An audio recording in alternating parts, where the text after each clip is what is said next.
پاکستان میں جس کے پاس بھی اختیار ہے وہ قانون کے ساتھ کیا کرتا ہے، اور قانون نافذ کرنے والے بھی کبھی کبھار خود اسی قانون یا لاقانونیت کا شکار کیسے ہو جاتے ہیں، اس کو واضح کرتی ایک خبر شائع ہوئی 1 دسمبر 2022 کے روزنامہ ڈان میں، اور نوک جھوک پر یہ خبر آپ کو سنائے گا عمیر محمود۔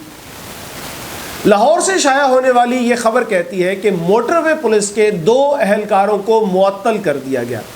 کیونکہ انہوں نے ایک صاحب کو موٹر وے استعمال کرنے سے روکا تھا۔ کیوں روکا تھا؟ کیونکہ دھند کی وجہ سے موٹر وے بند تھی، کسی بھی قسم کی ٹریفک کو موٹر وے پر آنے کی اجازت ہی نہیں تھی۔ اگر دھند کی وجہ سے موٹر وے بند تھی، پھر ایک صاحب کو موٹر وے استعمال کرنے سے منع کرنے والے اہلکار معطل کیوں ہوئے؟ اس سوال کے جواب میں وہ صورتحال واضح ہوتی ہے جو پاکستان میں قانون اور اس کے نفاذ کی بنا دی گئی ہے۔ خبر کے مطابق جن صاحب کو روکا گیا وہ انسداد دہشت گردی عدالت کے ایک جج تھے۔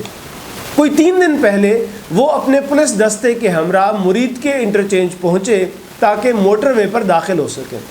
انہیں بتایا گیا کہ سر موٹر وے دھند کی وجہ سے بند ہے، آپ نہیں جا سکتے، لیکن انہوں نے یہ حکم نامہ نظر انداز کیا اور صبح 8:30 بجے کے قریب موٹر وے پر داخل ہو گئے۔ موٹر وے پولیس کے 2 افسران شاکر علی اور حیدر علی وہ پیٹرولنگ ڈیوٹی پر تھے، یعنی کہ گشت پر تھے۔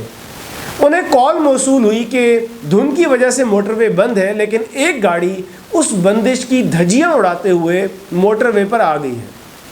انہوں نے اگلے انٹرچینج پر اس گاڑی کو روکا اور اس کا چالان کر دیا۔ اب روزنامہ ڈان کی خبر کہہ رہی ہے کہ اس روکے جانے پر اور چالان پر انسداد دہشت گردی عدالت کے وہ جج صاحب بہت غصے میں آ گئے۔ انہوں نے دھمکی دی کہ میں موٹر وے پر ہی اپنی عدالت لگاؤں گا اور موٹر وے پولیس کے ان پیٹرولنگ افسران کے خلاف دہشت گردی کی دفعات کے تحت کارروائی کروں گا۔ میں قانون سے واقف نہیں ہوں، لیکن اگر واقعہ ایسے ہی ہوا جیسے روزنامہ ڈان کی خبر میں درج ہے تو بہت ادب سے چند سوال کروں گا۔ کیا عام آدمی کے لیے قانون مختلف ہے اور کسی جج کے لیے قانون مختلف ہے؟ اگر موٹر وے دھند کی وجہ سے بند ہے تو کیا وہ بندش کسی جج کے لیے ہٹ سکتی ہے؟ ہٹ سکتی ہے تو کیوں؟ کیا کسی جج کی بصارت یا اس کا اختیار دھند کو چیر دینے کی صلاحیت رکھتا ہے؟ اگر وہ بندش نہیں ہٹ سکتی تو پھر شاکر علی اور حیدر علی نے چالان کر کے کیا غلط کیا؟ کیا منصف کے منصب پر بیٹھا کوئی بھی شخص قانون سے ماورا ہے؟ کیا چالان کرنے پر دہشت گردی کی دفعہ لگتی ہے؟ اگر ایسا ہے پھر تو ملک بھر کے ٹریفک وارڈنز پر دہشت گردی کے کیس بنا دینے چاہیے، کیونکہ وہ چالان کرتے ہیں۔